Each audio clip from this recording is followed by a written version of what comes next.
Marcus Chen had always been a sucker for strays. The 28-year-old software engineer couldn't walk past a hungry animal without his heart clenching. So when he discovered the colony of cats living beneath the abandoned overpass on his way home from work, he knew he couldn't just ignore them. The November rain had been falling for 3 days straight, turning the makeshift shelter under the concrete bridge into a muddy mess. Marcus counted at least 12 cats huddled together in various stages of desperation. Some were clearly former house cats, their fur matted but still showing signs of past grooming. Others looked feral, their eyes wild and distrusting, but it was the small black cat in the center that caught his attention. She was tiny, probably no more than 6 months old, but the other cats seemed to defer to her. When Marcus approached with a bag of cat food he'd picked up from the convenience store, the other cats looked to her first before moving toward the food. "Hey there, little one," Marcus whispered, crouching down and pouring the kibble onto a piece of cardboard. "You're the boss around here, aren't you?" The black cat stepped forward cautiously. Her fur was a deep, lustrous black that seemed to shimmer even in the dim light under the bridge. Her eyes were the most striking feature, though, a brilliant golden color that seemed almost to glow. When she looked at him, Marcus felt an odd sensation, as if she was seeing right through him, evaluating his very soul. The feeding became a daily routine. Every evening after work, Marcus would stop by with food, water, and whatever supplies he could manage. He started calling the little black cat Luna, though he wasn't sure why the name felt so right. She never let him pet her, but she would sit nearby while he distributed food, watching him with those intense, golden eyes. After 2 weeks of this routine, Marcus made a decision that would change everything. The weather forecast called for a severe storm, with temperatures dropping well below freezing. The makeshift shelter under the bridge wouldn't be enough to keep the cats alive. He spent his entire Saturday building an enclosed shelter in his backyard. His neighbors thought he was crazy, but Marcus didn't care. He'd always been the type to act on his convictions, even when others didn't understand. It was a trait that had gotten him in trouble at work more than once. Standing up for what he believed was right, even when it wasn't politically convenient. Sunday evening, as the first snowflakes began to fall, Marcus arrived at the bridge with a carrier and a plan. Getting 12 frightened cats to trust him enough to relocate would be nearly impossible, he knew, but he had to try. "Okay, guys," he said to the assembled cats, feeling slightly foolish for talking to them like they could understand. "I know this is scary, but I've got a warm, dry place for all of you." To his amazement, Luna stepped forward first. She sniffed the carrier, then looked back at the other cats. Marcus watched in fascination as she seemed to communicate something to them. One by one, the cats began moving toward him. The relocation took 3 trips, but by midnight, all 12 cats were safely installed in the heated shelter Marcus had built. He'd spent his entire savings on supplies, but seeing them warm and safe made every penny worth it. Luna was the last cat he moved. As he gently placed her in the carrier, she looked up at him with those remarkable golden eyes. For just a moment, Marcus could have sworn he saw something there. Intelligence far beyond what any normal cat should possess, and something else. Gratitude, maybe, but also a kind of ancient sadness. "You're safe now," he whispered to her. "All of you." Over the next few weeks, Marcus fell into a new routine. His mornings started with feeding the cats and checking on them before work. His evenings were spent in the backyard, sitting quietly while they adjusted to their new home. Most of the cats remained skittish. But Luna was different. She would approach him, though she still wouldn't let him touch her. It was during one of these quiet evening sessions that Marcus first noticed something odd. Luna had been sitting about 3 feet away from him, as usual, when a raccoon wandered into the yard. The other cats scattered immediately, but Luna stood her ground. What happened next defied explanation. The raccoon, which had been aggressive and territorial, suddenly stopped dead in its tracks. It looked at Luna for a long moment, then actually backed away, its body language suggesting submission rather than retreat. "That was weird," Marcus muttered, but Luna just returned to her usual spot and continued watching him with those golden eyes. The incident with the raccoon was just the beginning. Over the following days, Marcus noticed other strange things. Birds would land near Luna without fear, even aggressive crows and hawks that normally terrorized smaller animals. She seemed to have an almost magical effect on other creatures. Even more puzzling was how the other cats behaved around her.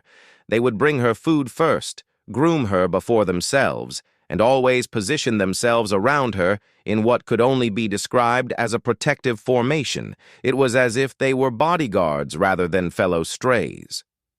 Marcus began researching cat behavior online, trying to understand what he was seeing. Alpha behavior in cats was well documented, but this seemed different. Luna wasn't dominating the other cats through aggression or intimidation. They seemed to genuinely revere her. 3 weeks after the rescue, Marcus was working from home when he heard a commotion in the backyard. Racing outside, he found Luna facing off against a large dog that had somehow gotten into the yard. The dog was at least 50 pounds, a mixed breed with aggressive posture and bared teeth. The other cats had fled to safety, but Luna stood her ground in the center of the yard. Marcus grabbed a broom ready to intervene, but stopped when he saw what was happening. Luna hadn't moved, hadn't hissed or arched her back. She was simply staring at the dog with those golden eyes. And the dog was backing down, not just backing down, cowering. A 50-pound aggressive dog was cowering before a 6-pound cat. The dog whimpered, tucked its tail between its legs, and fled through the gap in the fence it had entered through. "Luna," Marcus said softly, approaching the small black cat. "What the hell are you?" She looked up at him, and for the first time since he'd found her, Luna approached him directly. She rubbed against his legs, purring, and when he knelt down, she allowed him to stroke her fur. The moment his hand made contact with her, Marcus felt something extraordinary. It was like touching a live wire, but instead of pain, there was warmth and something else. Images flashing through his mind too quickly to process. Ancient cities, vast skies, creatures that defied description. And through it all, a sense of immense age and wisdom. He jerked his hand back, startled, and Luna stepped away. But the look she gave him was different now. There was recognition there, and something that might have been approval. That night, Marcus lay awake thinking about what had happened. He was a rational man, a software engineer who dealt in logic and code, but he couldn't deny what he'd experienced. There was something special about Luna, something that went beyond normal feline behavior. He began paying closer attention to the cat's dynamics, documenting what he observed. Luna never ate until the others had finished, but they always saved the best portions for her. When it rained, the other cats would position themselves to keep her dry. When strangers approached the yard, they would form a protective circle around her. Most telling of all was how Luna seemed to make decisions for the group. When Marcus introduced new toys or climbing structures, the other cats would wait for Luna to investigate first. If she approved, they would use them. If she ignored them, so did the rest of the colony. It was during his research that Marcus stumbled across something that made his blood run cold. Missing person reports from the area where he'd found the cats. 3 people had disappeared over the past 6 months, all last seen near the overpass where the cats had been living. The police reports were sparse, but they all mentioned one consistent detail. Witnesses had seen strange lights in the area before each disappearance, lights that defied explanation, moving in patterns that suggested intelligence rather than natural phenomena. Marcus tried to dismiss the connection, but his engineer's mind couldn't let it go. The timing was too coincidental. The cats had been living under that bridge for months, according to the locals he'd spoken to, and now 3 people were missing. He found himself watching Luna more carefully, looking for signs of anything supernatural. But she seemed like a normal cat most of the time, sleeping in sunny spots, playing with the others, responding to his voice. It was only during those strange incidents with other animals that her true nature seemed to surface. The breakthrough came when Marcus decided to test his theory. He borrowed a friend's aggressive tomcat, one known for picking fights with other cats. He introduced the tomcat to the yard while Luna was sunbathing, curious to see how she would react to a genuine threat. The tomcat entered the yard with typical feline bravado, tail high, ready to establish dominance. But when his eyes met Luna's, everything changed. The transformation was instantaneous and unmistakable. The aggressive tomcat froze mid-stride, then slowly lowered himself to the ground in what could only be described as a bow. Luna rose gracefully and approached the cowering tomcat. She touched her nose to his head briefly, and Marcus could swear he saw a faint shimmer in the air around them. When she stepped back, the tomcat remained prostrate for several more seconds before backing away respectfully. "You're not a cat at all, are you?" Marcus whispered. Luna turned to look at him, and this time she didn't look away. Those golden eyes held his gaze steadily, and Marcus felt that same electric sensation as before. But now, instead of random images, he received something else, a clear sense of communication. Not words exactly, but concepts.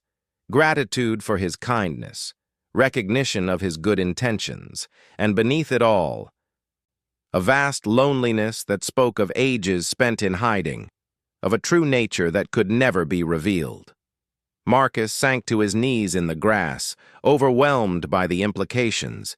Whatever Luna really was, she had been living as a stray cat, vulnerable and dependent on human kindness for survival. The thought of what could have happened to her, to all of them, if he hadn't stopped to help, made his stomach turn. "I don't know what you are," he said quietly, "but you're safe here. All of you." Luna approached him again, and this time when she allowed him to pet her, the connection was gentler. Instead of overwhelming images, he felt a simple sense of trust and acceptance. Whatever secrets she carried, whatever her true nature might be, she had chosen to trust him with it. As winter deepened and the cats settled more fully into their new home, Marcus began to understand that his life had taken a turn towards something extraordinary. He had rescued what he thought was a colony of homeless cats, but Luna was clearly something far more significant. The question that kept him awake at night wasn't what she was, though that mystery consumed him. The question was why she had been living as a stray in the first place. What had driven something so powerful to hide among ordinary cats? And what did it mean that she had chosen to trust him?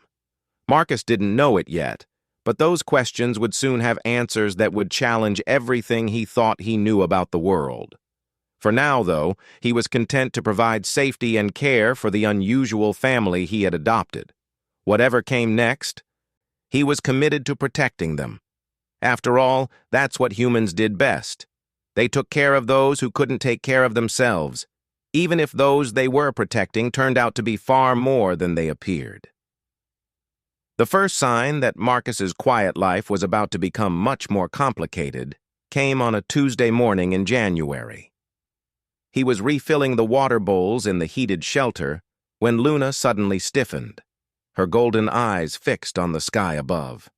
The other cats immediately responded to her alertness, gathering around her in their familiar protective formation. Marcus followed her gaze but saw nothing except gray winter clouds. Then he heard it, a sound unlike anything he'd ever experienced. It wasn't quite mechanical, not quite organic, but something that seemed to resonate in his bones. The sound was coming from high above, though he couldn't see its source. Luna's behavior became increasingly agitated. She began pacing in tight circles, occasionally looking up at Marcus with an expression he'd learned to recognize as urgent communication. The other cats had gone completely silent. pressed low against the ground as if trying to become invisible. "What is it, Luna?" Marcus whispered. "What's up there?" The sound grew louder, and Marcus felt a strange tingling sensation across his skin. The air itself seemed to thicken, becoming harder to breathe. Then, without warning, Luna transformed. It happened so quickly that Marcus almost missed it. One moment she was a small black cat. The next she was something else entirely. Her form shimmered and expanded, growing larger while becoming more translucent. For just a few seconds, Marcus saw her true shape, serpentine and graceful, with scales that reflected light like black diamonds, and those same golden eyes now enormous and ancient. Then the transformation reversed itself, leaving Luna as a cat again, but clearly exhausted by whatever she had just done. She collapsed onto her side, breathing heavily, while the other cats immediately surrounded her protectively. The strange sound from above faded away, but Marcus remained frozen in place, trying to process what he had witnessed. The rational part of his mind wanted to dismiss it as a hallucination, stress-induced or maybe caused by some kind of gas leak. But he couldn't deny what his eyes had shown him. "Dragon," he whispered, the word feeling both impossible and absolutely correct. Luna lifted her head to look at him, and in her golden eyes he saw confirmation. Not just a dragon, but something more. The intelligence behind those eyes spoke of eons of experience, of knowledge that spanned civilizations. Over the next few days, Marcus found himself researching everything he could find about dragons. Most sources were mythological, but he discovered scattered accounts throughout history of beings that matched what he had witnessed, always described as wise, powerful, and capable of taking other forms. What troubled him was that in many of the stories, dragons were being hunted. His research took on new urgency when he found recent forum posts and news articles that made his blood run cold.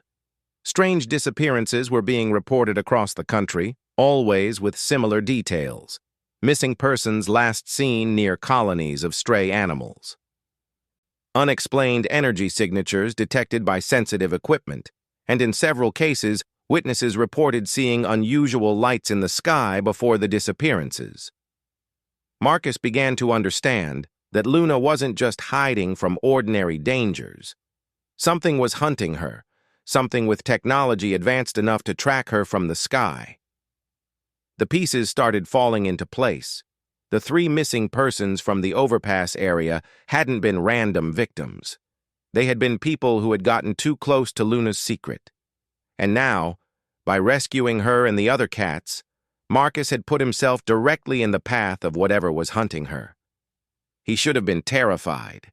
Any rational person would have been. Instead, Marcus felt a familiar surge of protective determination. It was the same feeling that had driven him to stand up to bullies in school, to challenge unfair policies at work, to rescue a colony of homeless cats in the first place. Whatever was hunting Luna, they would have to go through him first. That evening, as he sat in the backyard with the cats, Marcus made a decision that would define the rest of his life. He looked directly at Luna and spoke clearly. "I know what you are now," he said quietly. "And I know something is hunting you, but you don't have to face it alone anymore." Luna approached him slowly. When she reached him, she placed her small paw on his hand, and once again Marcus felt that electric connection. But this time, instead of images or emotions, he received something far more complex: knowledge. The transfer was overwhelming. Information flooded his mind about Luna's true nature, about her people, and about the threat they faced. Luna wasn't just any dragon. She was royalty, the last surviving member of an ancient royal bloodline that had ruled over a vast interstellar empire. Her people had been peaceful, using their advanced technology and natural abilities to explore the universe and foster communication between different species.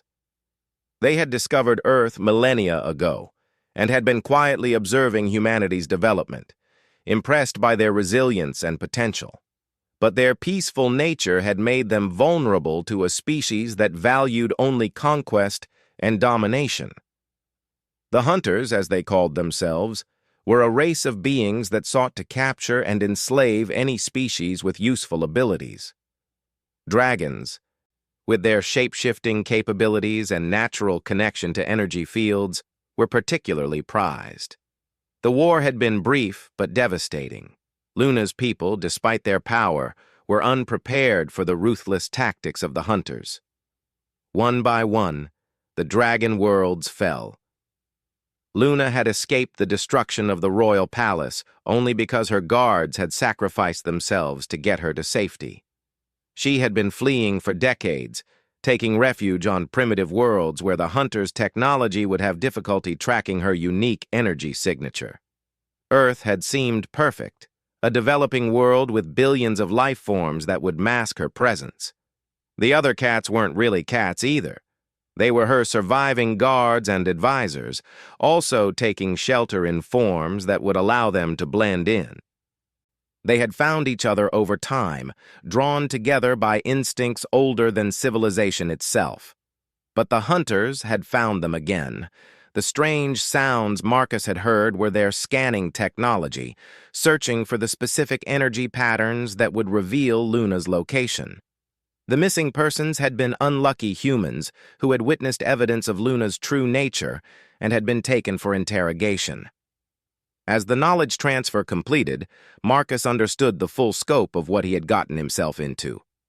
The hunters wouldn't just take Luna and her guards. They would eliminate any witnesses, any evidence of their presence on Earth. His rescue of the cats had marked him for death, but the knowledge came with something else: hope. In sharing her memories, Luna had also shown him something the hunters didn't know. Dragons had one ability that their enemies had never been able to suppress or replicate. They could form bonds with other species, sharing their power and knowledge with those they deemed worthy. Throughout their history, dragons had occasionally chosen champions from other races, individuals who embodied the values they respected. These champions became something more than their original species, enhanced by the dragon's power and granted access to their advanced technology. Luna was offering him this bond, this transformation, but she was also showing him exactly what it would mean. He would no longer be entirely human. His lifespan would be measured in centuries rather than decades. He would be capable of things that no normal human could achieve, and he would be forever marked as an enemy of the hunters. "Why me?" Marcus asked aloud. "I'm just a software engineer who likes cats." The answer came not in words, but in a flood of understanding. Luna had been watching humanity for years, studying individuals who demonstrated the qualities her people valued most: compassion for those weaker than themselves, the courage to stand up for what was right even when it was dangerous, the willingness to sacrifice for others without expectation of reward.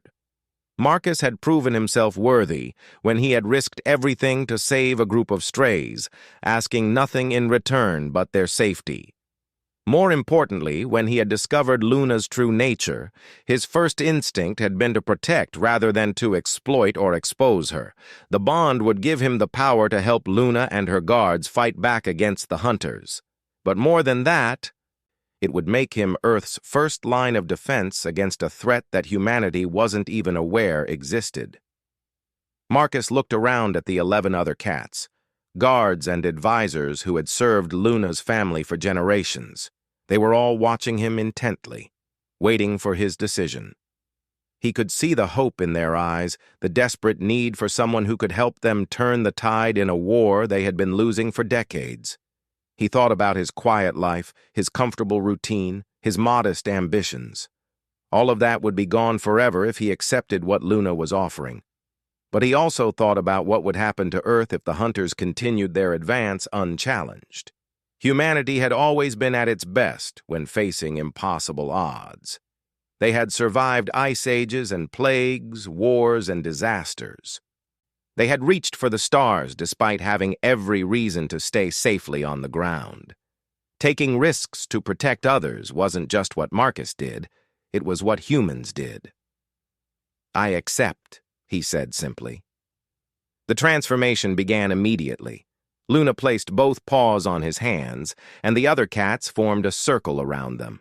Energy flowed between them, ancient power that had once ruled among the stars. Marcus felt himself changing at a fundamental level, his body and mind expanding to accommodate new capabilities. When it was finished, Marcus was still recognizably human, but enhanced in ways he was only beginning to understand. His senses had become incredibly acute. He could feel electromagnetic fields, hear frequencies that had been beyond his perception before. His mind processed information faster, making connections that would have taken him hours to work out previously.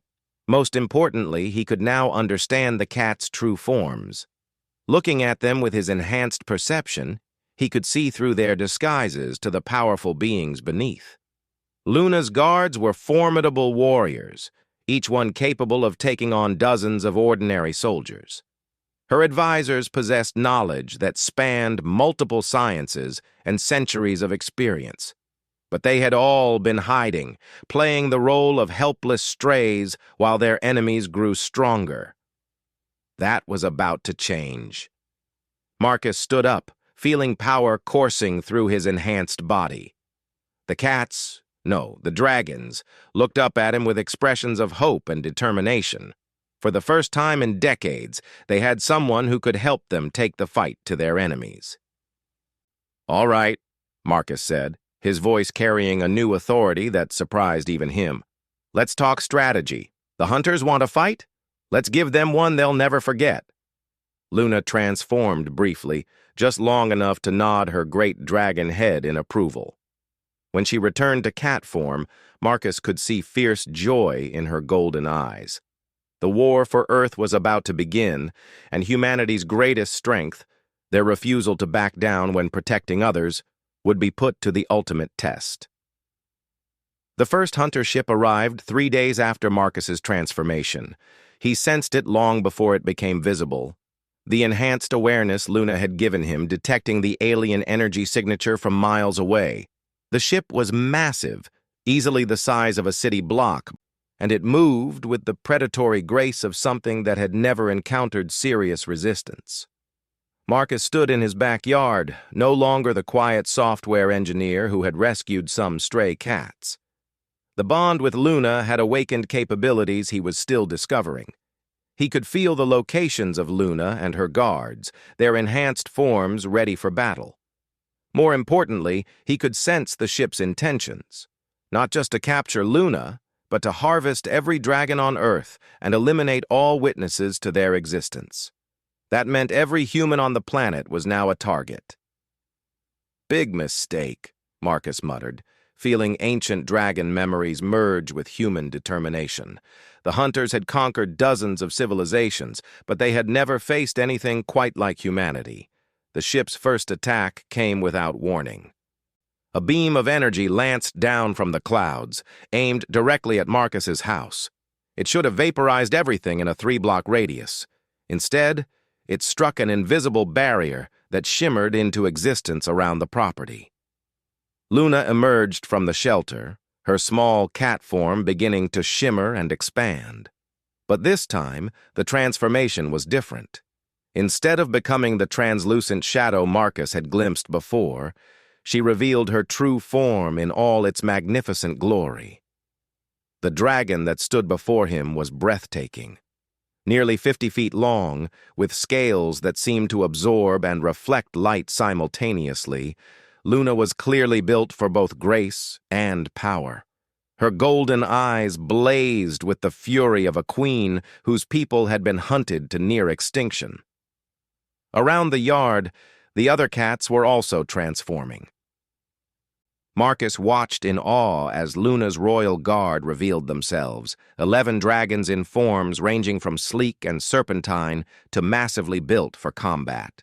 Each one was unique, shaped by centuries of training and battle experience. But the most amazing transformation was happening to Marcus himself. The bond with Luna hadn't just enhanced his human capabilities, It had given him access to technology that had been lost when the Dragon homeworlds fell. Knowledge flowed through his mind, showing him how to access weapons and defenses that existed in dimensions beyond normal space.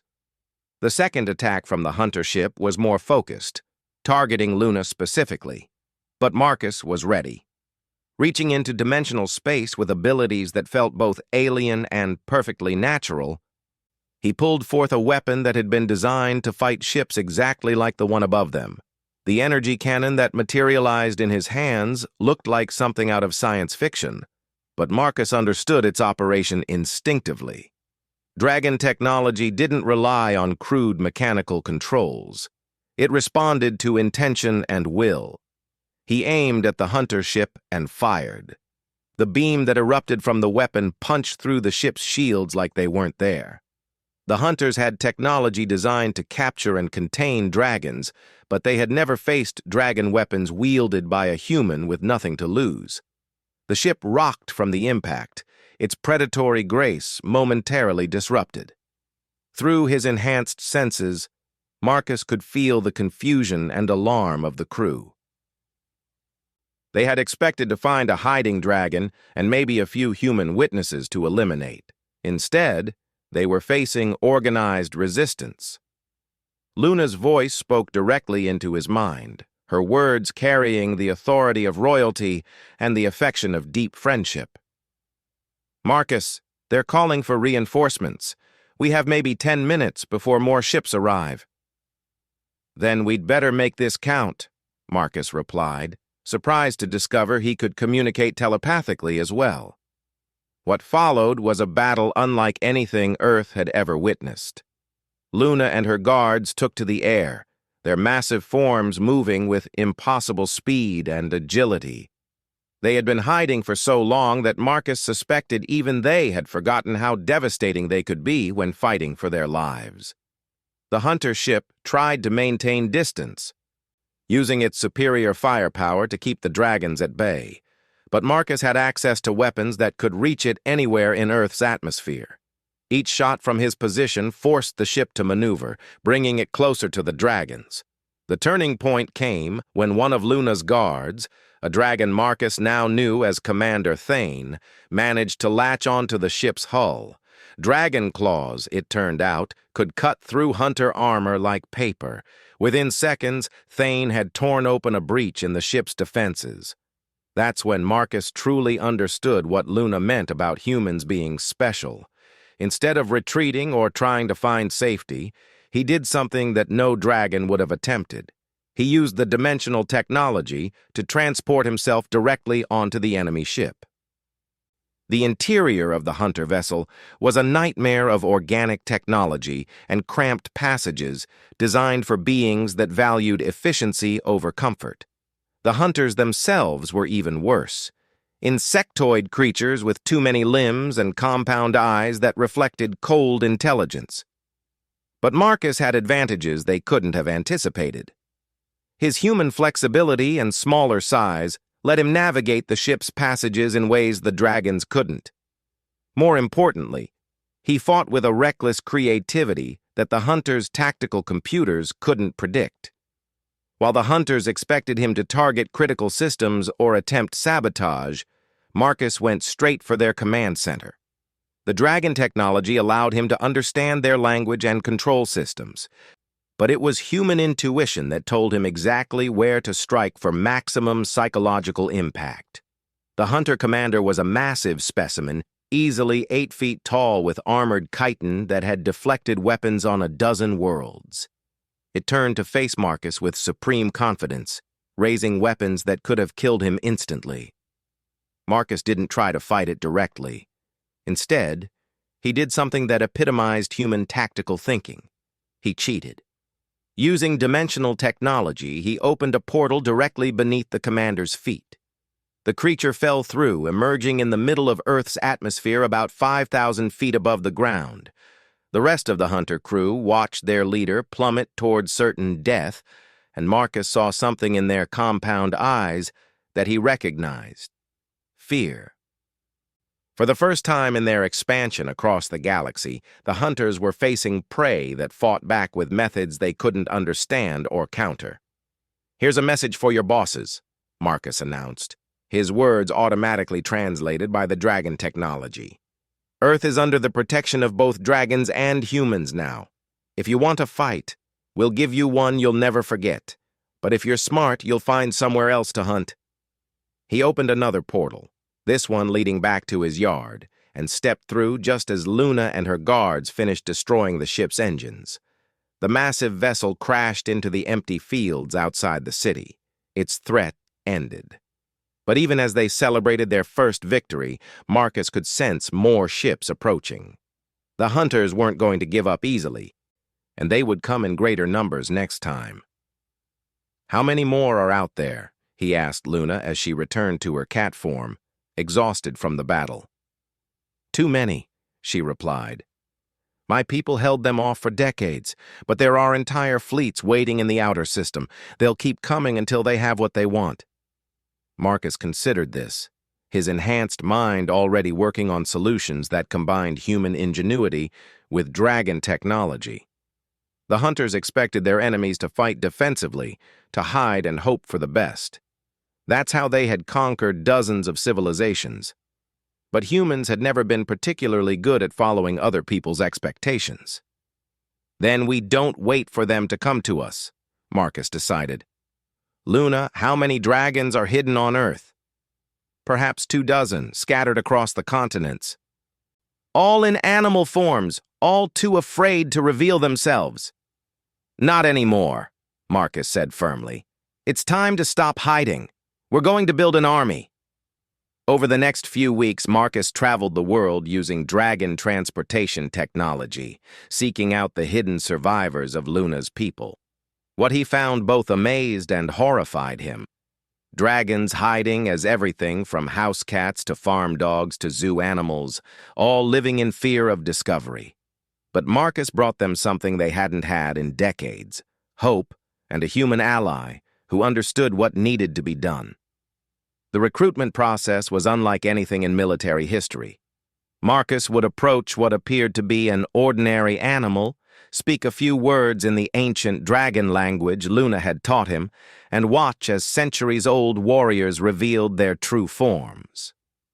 Each dragon he found brought new capabilities to their growing force. Some were technical specialists who understood hunter technology better than their enemies did. Others were tactical experts who had studied human military history during their years in hiding. A few were natural leaders who could coordinate attacks across multiple dimensions. But the real breakthrough came when Marcus realized something the hunters had never understood about either humans or dragons. Both species fought hardest when they were protecting others, not themselves. Marcus began recruiting human allies as well. Not everyone. The secret was too dangerous to share widely, but carefully selected individuals who had the right combination of skills, courage, and moral conviction. Military veterans who understood asymmetric warfare. Scientists who could adapt dragon technology. Engineers who could build defenses the hunters wouldn't expect. The bond Luna had formed with Marcus proved to be replicable. Other dragons could choose human partners, sharing their abilities and creating hybrid teams that combined the best of both species. Within months, Earth had something no other world had ever possessed: an integrated defense force that thought and fought in ways the hunters couldn't predict. When the hunter fleet finally arrived in force, they found a very different situation than they had expected. Instead of a few hiding dragons and ignorant humans, they faced coordinated resistance that struck from multiple dimensions simultaneously. Human creativity guided dragon power. Dragon wisdom channeled human determination.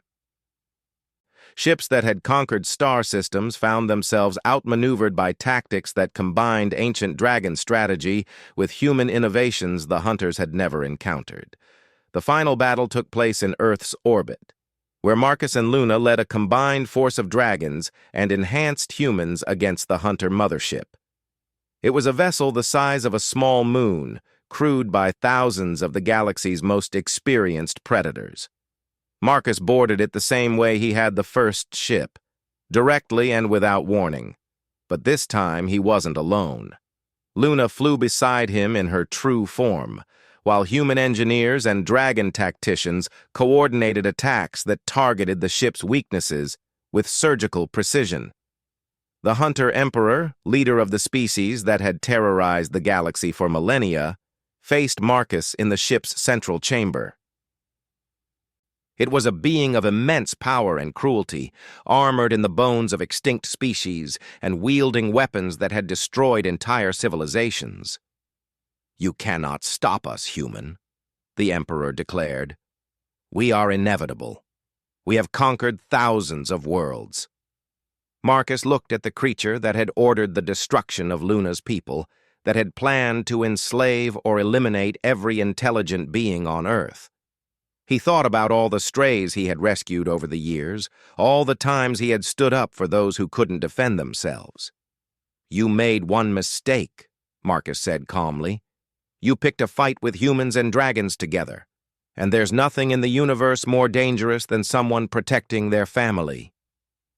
The battle that followed lasted less than a minute. The Hunter Emperor had all the advantages: size, strength, advanced weapons, centuries of combat experience, but Marcus had something the Emperor couldn't understand or counter: the absolute refusal to give up when protecting others. When it was over, the Hunter fleet surrendered. For the first time in their species' history, they faced an enemy they couldn't defeat. More importantly, they faced an enemy that offered them something they had never expected: mercy. "Leave," Marcus told the surviving Hunter commanders. "Find somewhere else to build your empire. Earth is under our protection now, and we'll defend any other world that asks for our help."